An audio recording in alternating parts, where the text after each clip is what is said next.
Hello everyone, it is Joe here from OmniPoke, the channel that brings you guys everything Pokemon.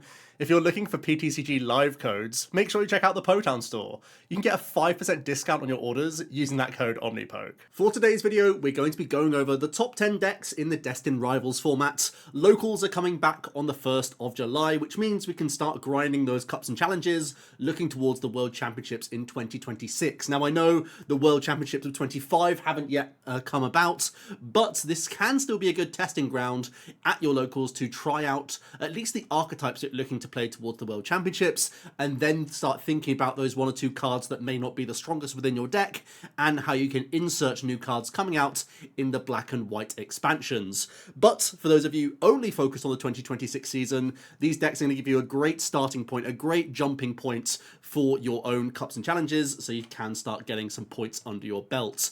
The win rates that I'm going to be talking about today when we look at the matchup data for all of these archetypes are coming from labs.limitless TCG and simply using the matchups tab from the NAIC. There's only been one tournament, one major event from the Destined Rivals format. However, it was a large-scale tournament with massive prize money on the line, and the majority of the best players in the world were in attendance at that tournament, which means that the masses were putting a lot of time in to ironing out their deck lists and generally bringing the strongest version of archetypes that they possibly could. So I do believe these are relatively good starting points to start looking at that matchup data. Of course, it's only one tournament. Sometimes decks weren't that popular and only had a handful of matches in a certain situation. So again, always take this data with a pinch of salt and always put your own testing into it to start thinking about how a matchup spread truly looks for some of these archetypes. And again, make sure you look towards the day 1 and 2 filter as well. All of the matchup data that I'm showing is the day 1 field simply because there's a higher volume of games, but sometimes when you switch to that day 2 filter on labs.limitless TCG,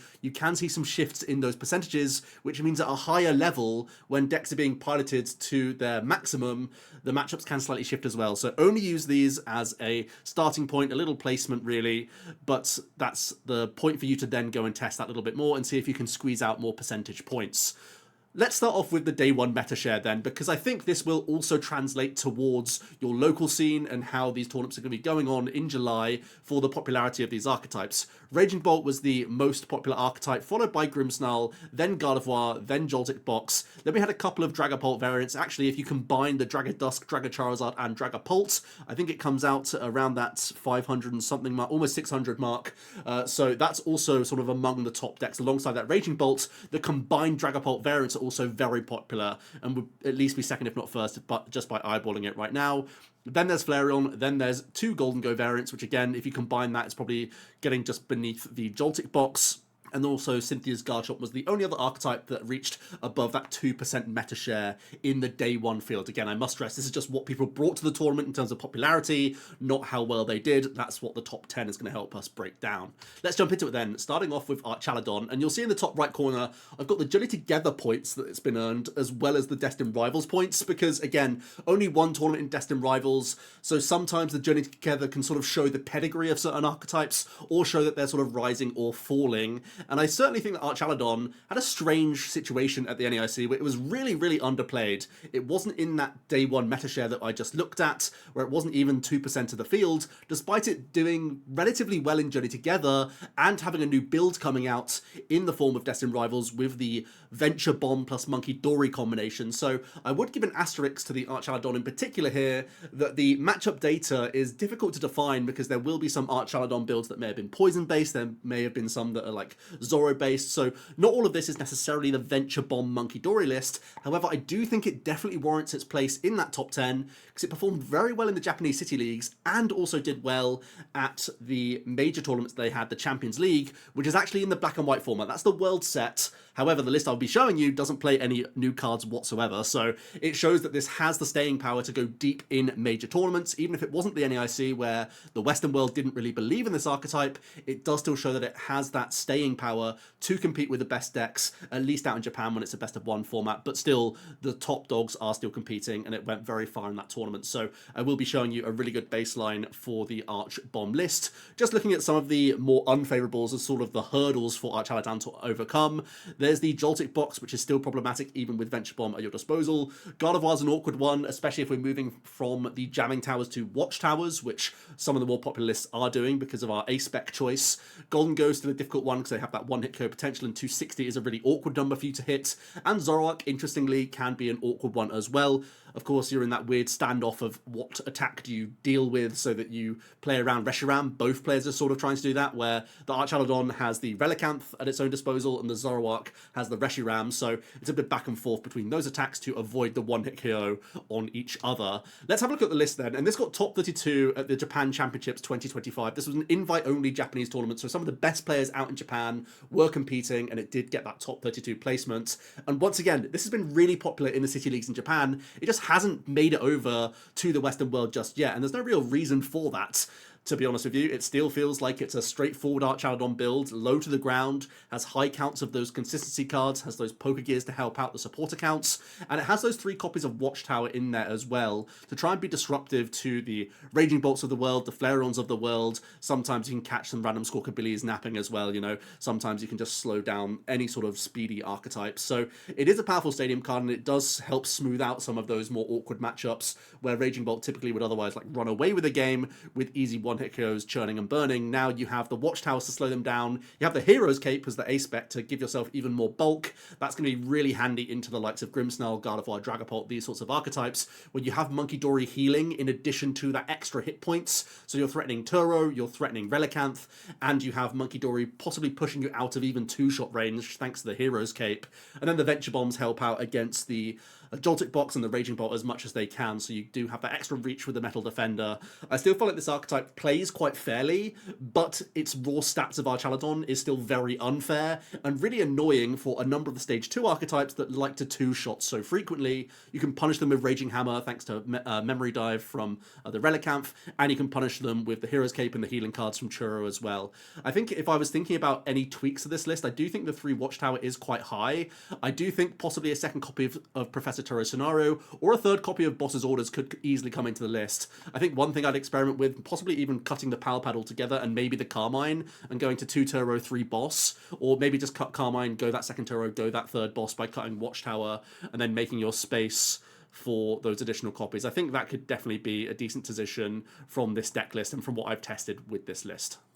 Next up in at number 9 we have Toedscruel EX. It's made a name for itself in both Journey Together and Destined Rivals by one pilot. Ray Chen has taken multiple top cuts in 2 different formats with Toedscruel EX. It was picked up by a handful of players in the NAIC, but for the most part, it's been one pilot getting all these points. So even though you see in Journey Together it was only 22nd best deck, and in Destined Rivals it was the 9th best performer, bear in mind it was really unpopular. Again, a sub 2%er in terms of that overall field of how many people picked up this deck. And I think its matchup spread is pretty intriguing, to be honest with you. Its boasts are that it's good into Grimmsnarl thanks to its type coverage. It has the headache for Gholdengo in that you have the single prize Toedscruel, which stops Gholdengo recovering those energy cards for decent damage output. Again, type coverage helps out into Zoroark, and you can shut down a lot of the plays from Dragapult, Dustoir, and straight Dragapult as well. It's only really the Dragazard that can make it more difficult because Zard, even though it's weak to grass, does have that higher stopping power that can allow the Dragazard to trade that little bit more evenly. And then the more awkward matchups, the Raging Bolt and the Joltik Box being those aggressive archetypes. Flareon, of course, thanks to that type coverage. Gardevoir still has those powerful single prize Pokemon, and I think the biggest headache is that there's always easy targets for the Gardevoir to take. Oftentimes the Toedscruel deck has to use the likes of Squawkabilly to get into the game. That gives them easy Screamtail access, that sort of thing. Again, it would be down to the single prize Toedscruel to try and deny Night Stretcher to almost run Gardevoir out of attacking threats to have any chance in that matchup. Then the Archaludon also coming out a little bit unfavorably, where Colony Rush finds it difficult to hit all the way up to that 300, and even further with the Hero's Cape and Resist and whatnot. So it's obvious to see why those are tricky matchups. However, Ray Chen, a top 8 placement in New Orleans, a fantastic result with once again a list that they have been ironing out. And again, the list looks really clean, really simple. You have pretty much every speedy basic EX in the deck. With Squawk, you have Mew, you have Fez, you have each Ogerpon can be drawing cards as you teal dance. You naturally want to dance as much as possible because that opens up E-Switch for your attacking lines, but also allows your Colony Rush to deal more damage, especially when you have that Area 0 unlocked. And I think this list is really well constructed. I wouldn't make any changes to this one. I feel like you can just pick up and play this archetype. It's relatively easy to think about. You just have to really know when Slime Mold Colony is going to be a big card in certain matchups, knowing what you can shut down, and then other situations where simply weakness will carry you, or simply aggression from a turn 1 Iron Leaves attack or a turn 1 Myriad Leaf Shower even can be the go-to options just to initiate those prize races against the slower stage 2s that often won't be hitting back into you, bearing in mind that things like Dragapult don't really play rare candy that often anymore, which means you have that license to just attack with basically anything quickly just to initiate that prize race and really start yoinking those prizes as you build towards your stage 1s. In at number 9, we have Zoroark then. It was actually more popular in the Journey Together format, where it's the 9th best performer, and was less popular in Destined Rivals, but is now the 8th best performer in that one tournament. So almost a surprise of the format, really, that Zoroark still had a great showing at the NAIC, and I think there were some adaptations to deck lists where we were oftentimes trimming away from that Darmanitan and giving yourself just a pure Reshiram Zoroark approach, saying that it's really annoying for Gardevoir, thanks to weakness, really annoying for the Dragapults because they don't ever want to hit into a Zoroark and they only have certain ways around it, and even Archaludon is a new, decent matchup for you that you can pick up, which is always a good thing, because again, you're both dancing around how you're trying to damage your opponent's Pokemon. I feel like those are all decent boasts for Zoroark. There are still some issues here, though. The higher damage output decks of Flareon, which can reach 280 very easily, Joltik Box, which can hit that 300, Gholdengo, which can one-hit KO, and Toedscruel that can one-hit KO with weakness. These are all obvious awkward matchups, because when Reshiram is only limited to the 170 damage, Zoroark looks pretty pitiful, to be honest with you. And also the unfavourables in Raging Bolt, Grimmsnarl and Draga Dusk are slightly different. The Dusknoir gives the Draga slightly more stopping power, so they can still get through some Zoroark, and can sort of formulate a more awkward prize match simply by using counter catchers at their disposal all the time, when the Zoroark is so careful at trying to remain on even prizes so that your opponent doesn't have counter catcher. The Dusknoir can sort of scupper that. And Grimmsnarl, of course, they still have those Devo plays, they have Frostlass pinging the entire time, they still have plays at their disposal, again, without constantly triggering the Reshiram, so you can see why those are less favourable matchups. Let's look at the top 8 list from Cam Shinoy then at the NAIC, and as you can see, it's more tilted towards Reshiram, where Rigid Band is trying to push that Zoroark up to 310 hit points. Now suddenly it's more awkward for those Joltik players, for those Flareon players to get around you, which is definitely going to be an important thing to bear in mind. Also, interestingly, plays that TM Devolution. Now, you do have a spread option still in the deck with a 1-1 line of Darmanitan, but also, again, staying on those even prizes, using just the 170 damage attack into some of these stage 2s, using your own Monkey Dory, there's 2 of them in the list, to fling onto certain evolving basics, and then having that big Devo play can be a massive line for you. There's a Black Belt's Training, a Defiance Band, and Blood Moon Ursaluna EX in the deck list, so you do have that push potential to have higher damage output than just the Virtuous Flame 170, so I do think that's an interesting option. The one thing I will say is that there are some very obvious bad matchups here, and I do think that going back to a second reversal and a 2-2 Darmanitan can definitely help out against Raging Bolt, which is a really popular archetype, especially at the local level.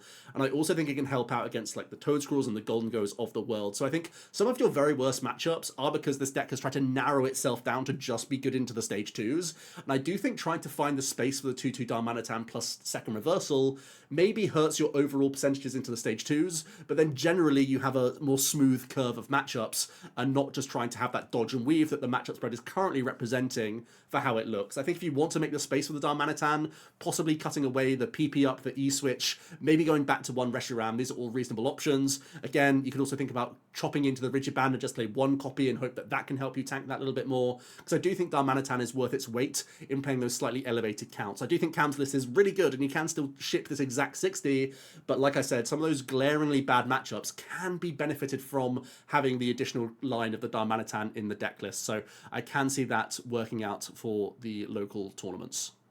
In at number 7 then, we have Joltik Box. It was the 5th best performer in Journey Together and has slightly dipped in Destined Rivals to the 7th best performer. Its boasts aren't the best in that Zoroark and Toedscruel aren't the most popular archetypes, but is also faring fairly well into Grimmsnarl, Dragadusk, and evenly into regular Dragapult as well as Archaludon.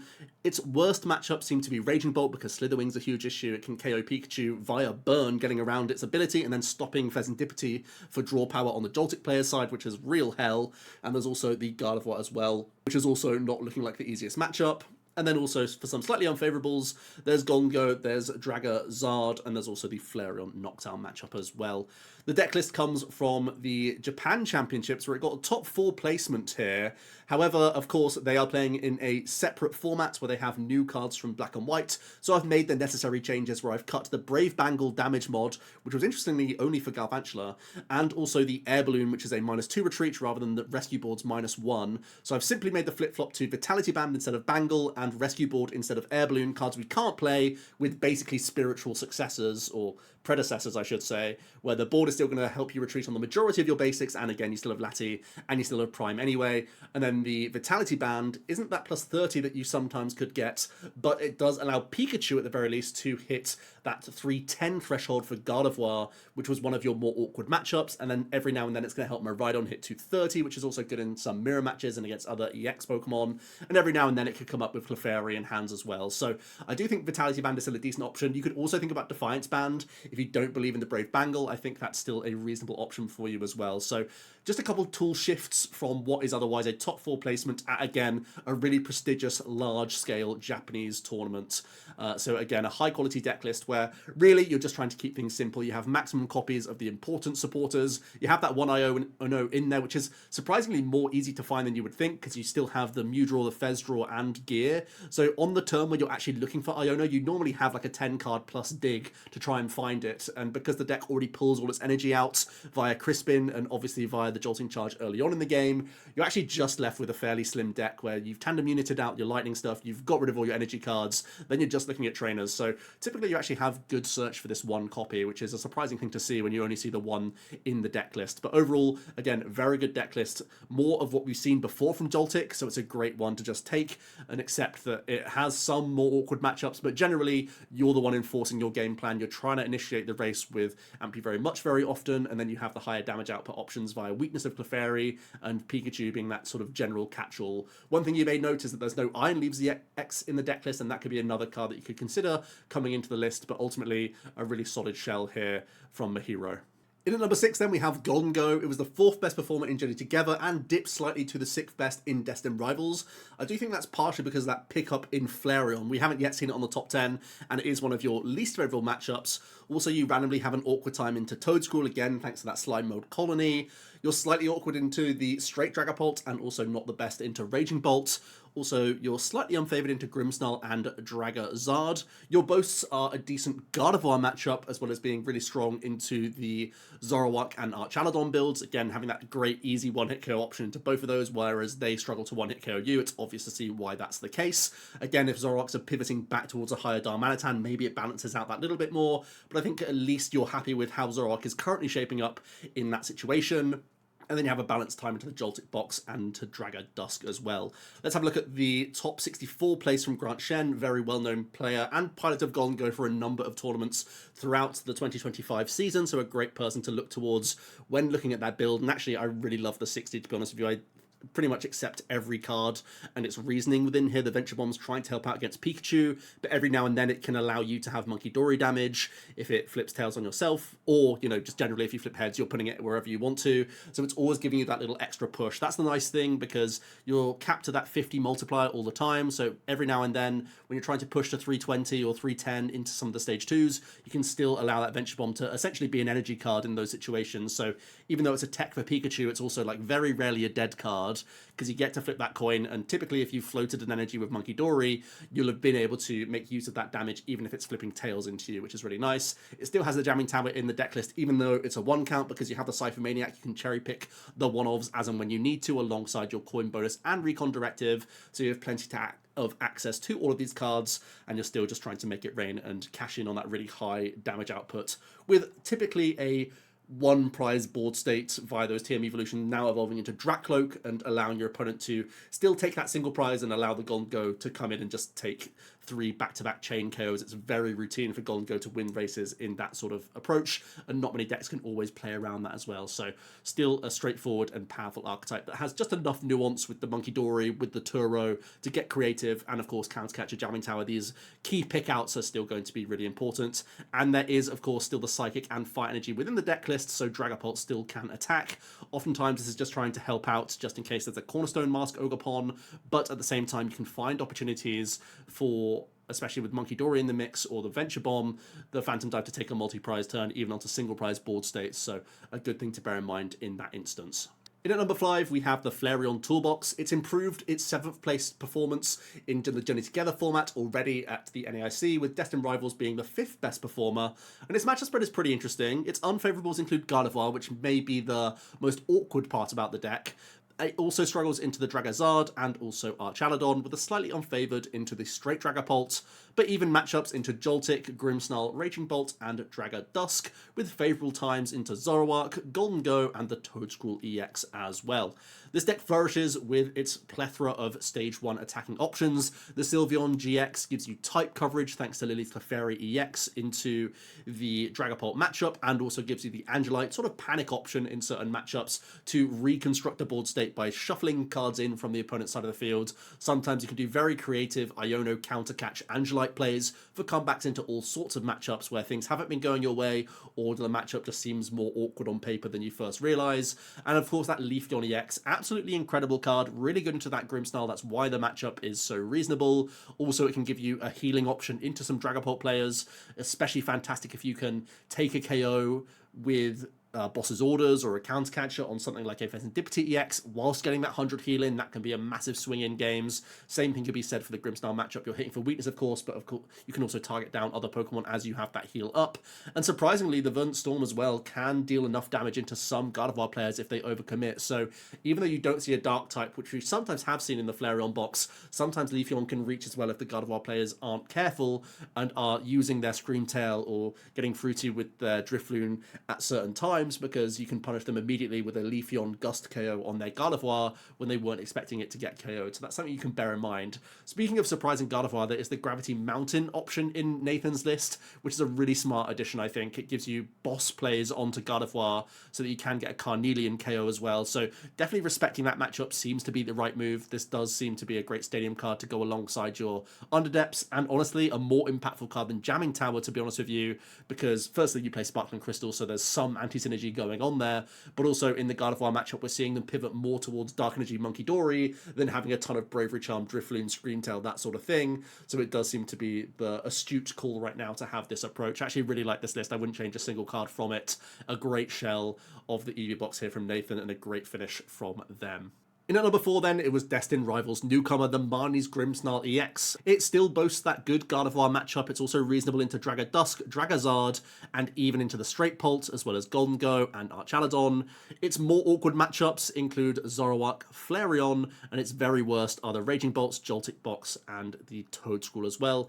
Raging Bolt, Toedscruel, they have type coverage, they have one-hit KO options, and the Joltik Box also has type coverage and one hit KO option, so all of these are obvious reasons why it can be awkward, but at the same time these are archetypes that don't easily have a great devolve strategy alongside them as well, so they don't lean into the nice Frostlass Monkey Dory setup plays that you can often go for as Grimmsnarl, and when Grimmsnarl is not allowed to sit around on the board, it's much less threatening because that Shadow Bullet is still just reasonable damage output that's trying to bide its time and set up over a number of turns. Some of the very worst matchups don't give the deck that luxury. We're looking at Piper's top 8 list from the NAIC. I do think this is a really strong list, but it is slightly different from most builds that we've seen. Traditionally, we see a 2-2 split of Artisan and Spikemuth, and I do still think that the extra Artisan does give you more access to Budju, gives you more access to Monkey Dory throughout the entire game as well, so I wouldn't be opposed to reverting back to the 2-2 split, and also you could debate the Nespal versus Poffin split.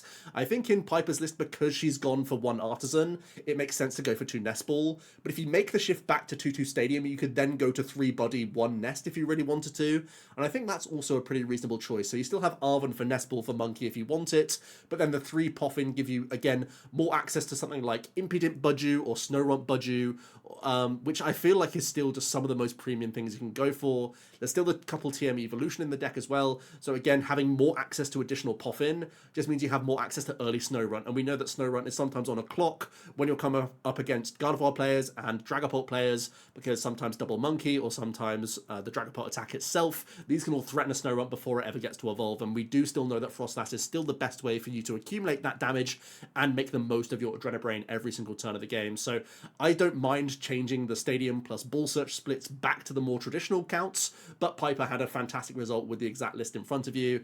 And again, it's more of the same of what we've seen from Grimmsnarl. We've seen this rinse and repeat before. Another thing I've debated is potentially Blood Moon Ursaluna EX. There was a very good standing from the Japanese nationals as well with a Blood Moon within the list. That gives you a couple different avenues as late game potential to go for a Devo route, or if your opponent has enough Monkey Dory on their side, or if they're an all basic deck, sometimes you can give yourself multiple Adrenabrain plus a Blood Moon, like sort of 3 prize turn option in certain games as well, which I think can sometimes really catch people out. So I think the Blood Moon, there's just a 1 card include, gives you that extra dimension in the game, so I think it's still worth exploring as well.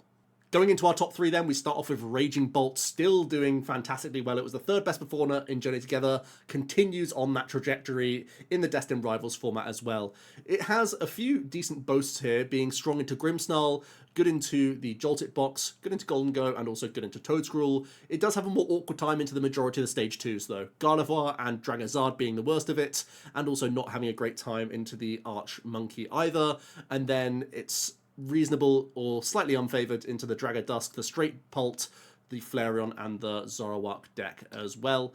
Let's have a look at the top 16 placement from Yurko then. I do really like this list, to be honest with you. There wouldn't be much I would change about the 60. I think the one debate is Iono versus Judge, or having both of them within the list. Yurko did choose to play 4 Stadium cards. I think that's somewhat of a nod towards the Watchtower. But as we're looking at down our top 10, Watchtower isn't seeing a whole heap of play, to be honest with you. It's only the Archaludon right now that we've seen the Watchtower featured. So I think you could get away with going back down to those 3 Stadiums. Adding in the Judge or cutting Iono for the Judge as well are both reasonable calls, in my opinion. I also think something like a Energy Retrieval or Superior could also make it into the list as well. If you wanted to cut one of those Stadium cards down and just go back to 2 Area 0, I think it could be a reasonable call. I think Yurko took the safe route going into NAIC, just not really knowing how much Watchtower there would be, but now that we've sort of seen how the landscape of the format is looking, I think we can kind of yoink that space back and turn it into a slightly more impactful card that we could dual seek for throughout the game, knowing that it's much more likely that Noctowl's going to be safe and able to dual seek throughout the entire game now that we've seen how the format has shaped up. I also wanted to show off the first place list from the Japan Championships. Again, this was in a slightly different format where there was the black and white cards legal, but it's an interesting approach in that it's just turbo Raging Bolts, where you've cut the owls and just said, no nonsense, let me play an extra copy of Squawk, an extra copy of Mew, and having all of those basics at your disposal. Some really interesting counts here from Kabu with the Budju in the list to give you panic fullback plays if you don't have the right play going for you, or if you haven't been able to get that easy Bellowing Thunder 2 prize KO, sometimes you can Budju going into a higher damage output, Baby Bolt for example on the next turn or something like that, which can sometimes be really interesting. There is the Chen Pao in here. Again, I think this is trying to respect the Watchtower, and possibly in Japan it's more worthwhile where Archaludon is more popular, but I do think that can once again be a space that we steal. I've been playing this deck to climb on ladder, so I'm pretty experienced with it. I think going for a 4th Teal Mask Ogerpon is very reasonable, just because unlocking Area 0 is massive for this deck. Also adding in Blood Moon Ursaluna EX, which we've seen in some bolts in the past, always a reasonable option to give yourself easier avenues for the late game, where sometimes just Energy Boss can close out games, rather than having to find like Sada into Teal, into like Night Stretcher, this, that, and the other. So I feel like the Blood Moon gives you, again, that late game dimension that is really nice. And I do think it's worthwhile testing the Zero Owl list because, yes, it's far weaker than the Pokestop builds that we've once known, but it's still powerful enough when you simply bolster these counts of the Squawks, the Mews, the Teal Masks, at least in my list, and still have those maximum counts of Ball Search cards, the Vessels. You still flow quite smoothly. You're naturally drawn to those Crispin and Sadas thanks to those Poké Gear, and you have that bolstered count of second Boss plus Prime as well in the list. alongside sometimes Power Pad, which is another card you can consider coming into the list, again in place of the Chien-Pao possibly.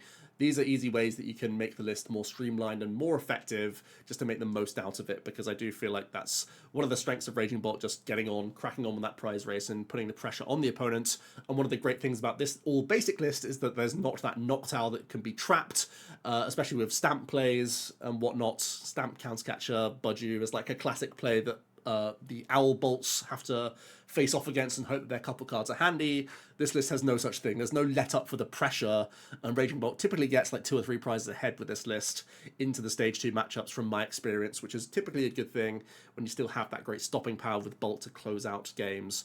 And I really do like the counter. I think a lot of them are reasonable. I've sort of shouted at the Chien-Pao a little bit, but that's the easy space I would cut if you wanted to add in that extra energy recovery card, that potential Blood Moon, that Ogerpon, or the Power Pad. All good cards that I can consider being that 60th spot in the list. In at number 2 then, we have Gardevoir, the second best performer in Journey Together and the second best performer in the Destined Rivals format. Again, it won the tournament, and we're going to look at that deck list, of course.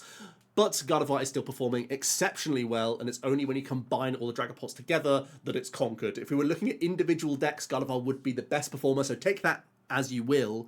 There are some unfavourables which do scare me from Gardevoir though. It's awkward into Grimmsnarl, awkward into Zoroark, not great into the Dragazard, and also awkward into Gholdengo. However, it then has a bunch of very favourable and favourable matchups. You claim the Toedscruel matchup, Archaludon matchup, and the Dragapult, and you're also pretty reasonable into Raging Bolt, Joltik Box, Dusknoir, and Flareon as well. Let's have a look at the winning deck list from the NAIC then, from Isaiah Bradner, and again that sort of mind palace of Henry Chow and co, where once again they've created somehow the most effective list of Gardevoir imaginable, where the Turbo Energizer's coming in as a tool option so that we can get more darkness energy flowing around the board quickly, so that we can get Adrenabrain online, which is trying to balance out that Grimmsnarl matchup. Now, bear in mind, Gardevoir generally does have an awkward time into Grimmsnarl, but if you look at the testing group playing this exact list at the NAIC, they actually had a good time into Grimmsnarl, and it's because of these additions. The TM Turbo Energize just gaining access to more darkness energy so you can fling that damage back at the opponents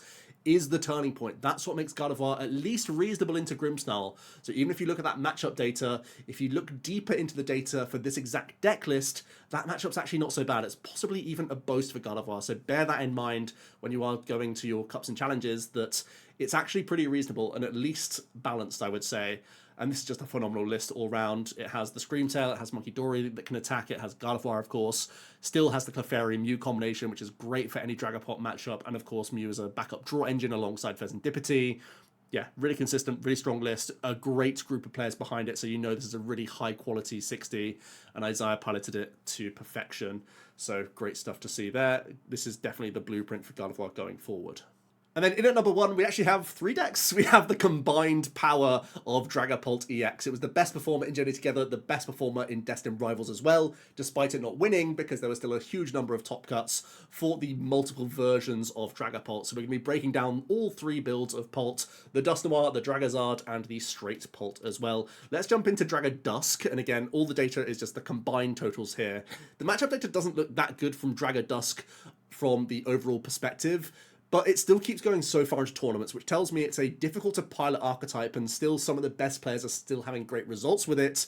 But the general field find it difficult to play the Dragadusk perfectly, where you're lining up the Curse Blasts, knowing when to cash in on them versus holding them, knowing what key threats are worth taking out. I think generally those very unfavourables are very much so the case. The Grimmsnarl being awkward, the Gardevoir being awkward, and Toedscruel, those all make sense. However, some of those evens and unfavourables, I feel like these can definitely be turned around with good play. And I think Dragadusk is one of the archetypes that will typically gravitate towards that even spectrum, because it has explosive power and potential in every single game that it enters, but also it's one of the lesser consistency lists because it has a stage 2 line that doesn't help you draw any cards, alongside your Dragapult, of course, and it's really just trying to set up lots of things for a massive checkmate sweep. So I do think it's reasonable to see a bunch of these even matchups, but played at a high level, I still think Dragadusk is still one of the strongest decks in the game. Let's have a look at the top 16 list then from John Eng, where it includes Neo Upper Energy as the ace spec. I think many players have been gravitating towards this special energy over the likes of Unfair Stamp that we have seen a lot of in previous builds. Bear in mind that could easily flip-flop back, so don't expect Dragapults to no longer play Stamp. A number of them still will go for it, but Neo Upper has started to become more and more popular. I think things to bear in mind from this list are a handful of counts that I am slightly juggling with right now. The 4 copy of Research is really high. Sometimes we see an extra count of Arven coming into the list. Sometimes we see the extra count of Jacques as well. It's actually not unreasonable to see as low as 2 Research to then bolster the counts of those other 2 supporters. That's been done for a number of previous tournaments. Also the debate of only 2 copies of Boss's Orders. I think you could justify going down to 2 Countercatcher. I think you could justify going down to 3 Night Stretcher as well to have the 3rd copy of Boss, because there are still so many Budu wars going on that simply having that 3rd copy of Boss's Orders is a massive deal. So those are the counts that I'm still debating. The 4 Research, the 4 Stretcher, the 3 Countercatcher. These are things that I would sort of divvy up between potential other supporter cards, and again, just sort of juggling those counts that little bit. But overall, I think this is a really high quality list from John and their testing group as well. Some other great named players having strong performances at the NAIC. But John's been a pilot of Dragapult for a number of tournaments before the Destined Rivals format and had a bunch of great results behind it. So I definitely trust their process and think, again, this is just a really high quality build from them. Moving swiftly on to the Dragapult Charizard build. Again, combined totals, Dragapult is the best performer, but the matchup spread is very, very different, as you can see. You're still awkward into Grimmsnarl. Now you pick up an awkward Zoroark matchup, but you don't have that blast power from the Dusk side of things. You're just hoping that you can make the most out of Burning Darkness, and you're kind of in a cat-and-mouse game in that situation of you trying to get around their Reshiram, and they're trying to force you into it. So it's really about how much gusting you have access to during that game, so that you can make the most of your attacks without hitting into a Zoroark the entire time, but generally, that's an awkward one for you. Some other unfavourables, unfortunately, are not great into the other Dragapult builds, it looks like. The Dustoir and the Straight Pult all seem to have a slightly better time against you. Also awkward into Archaludon and Toedscruel as well. You have a balanced time into Gardevoir. That's mostly the reason why the Charizard's in the deck, to give you a type coverage back into Gardevoir, so that's a really great balance to have. You're decent or even into the Gholdengo and the Raging Bolt, with a slightly favourable time into Joltik Box and a very good time into the Flareon matchup. Let's have a look at the top 16 placement list then from Ryan Antonucci. Again, a handful of other pilots having a decent time with this exact same 60. So again, it's of great stock. And we know that players like Rowan Stavenhow have also been championing this at some invitational tournaments as well. So it's had a few great results even before the NAIC kicked off, where it has that 2-1-2 Charizard line in addition to a couple rare candy and the TM Evolution in the list as well. So you're still definitely tilting towards the Dragapult side of things, but Charizard is going to be a type coverage mon and still helps thin the deck and gives you extra attachments to play with as well. It can self-accelerate the Charizard, but it also can float energies onto Dragapult and Dracloak, so that then you float your turn attachment for Monkey Dory as well. And we know that Dragapult plus Monkey Dory as a combination are still one of the most dangerous attacking threats combined, because it makes the most of that Phantom Dive and can undo some Adrenabrain action from your opponent, quite frankly, as well, which is excellent for you. In this instance, it's the Unfair Stamp in the deck, and I've been playing a lot of Dragazard actually, and I'm still debating that A-spec. I think Unfair Stamp is always like a decent shout, but I've also tested with Prime Catcher, and I've also tested with the Secret Box as well. So I do think toying with the A-spec is still worthwhile within this deck list, even though it feels like this build has been the one overtaking Unfair Stamp when Neo Upper are coming more and more into the other builds of Dragapult. So having that one unique boast of being allowed to play Stamp compared to the other two might still be one of the main benefits of this archetype, so it's something to bear in mind. Some other cards that I'm definitely considering, something like a Cleffer has been seen in the list before, also a thicker line of Zard. Sometimes you see the 90 hit point Charmeleon plus a 3rd Charmander within the list, sometimes you see a 6th basic Fire coming into the list, sometimes you see a 2nd TM Evolution. It all depends on how much Gardevoir you expect, and how much generally you think Zard will get that value, versus just sort of weaving in Dragapult throughout the majority of games and having Charizard as that fallback, that threat that your opponent has to play their prize map around. Sometimes targeting just a lone Charmander or a Charmeleon can allow you to attack more often with Dragapult, which can sometimes actually have an overall benefit in the game just by having the threat represented of these Charmanders turning into Charizards. That's a bit of counterplay that your opponent has to play around throughout the set, which is not the easiest to play around, because we know Charizard becomes this huge threat as the game develops and sometimes can sweep games on his own. So it forces mistakes out of opponents, I feel like, and sometimes you can absolutely capitalize on it from the Dragazard style of things. And the final Dragapult variant is the Straight Pults. Now, these were all in no particular order, to be honest with you. I think all of these have had good successes. We've seen a couple top 16 lists. We're going to see another high-performing list of Straight Pults here. I think the masses moved away from Straight Dragapult going into this tournament, and more of them played a combination of either Dusk or Zard, so do bear that in mind. It feels like the Stage 2 alongside Dragapult are the more played builds, but Straight Pult had a great result from Tord Reklev as well. So I think going into these cups and challenges, there's going to be a shift back towards the Straight Pult list as well, because Tord is the best player we've ever seen, and a lot of people like to pick up his deck lists, especially when you look at the list, you'll see how nice and simplistic it looks in that you're just getting into games with that build and trying to make the most of Phantom Dive, which is, at the end of the day, all we really want from a Dragapult deck. Looking at those matchups, its only favourable looks to be Gholdengo, which is a little bit off-putting. It has a decent number of even matchups into the other Pults, Flareon and Raging Bolt, some slightly unfavourables into Grimmsnarl and Joltik Box, and some very unfavourables, unfortunately, into Gardevoir, also Toedscruel, Archaludon, and Zoroark to bear in mind. Let's have a look at Tord's list then. Oh my god, it's perfection. Look at it. It's gorgeous. So many 4-ofs, 4 Boss, 4 Iono, 4 Research, 3 Brock, double Turo as well.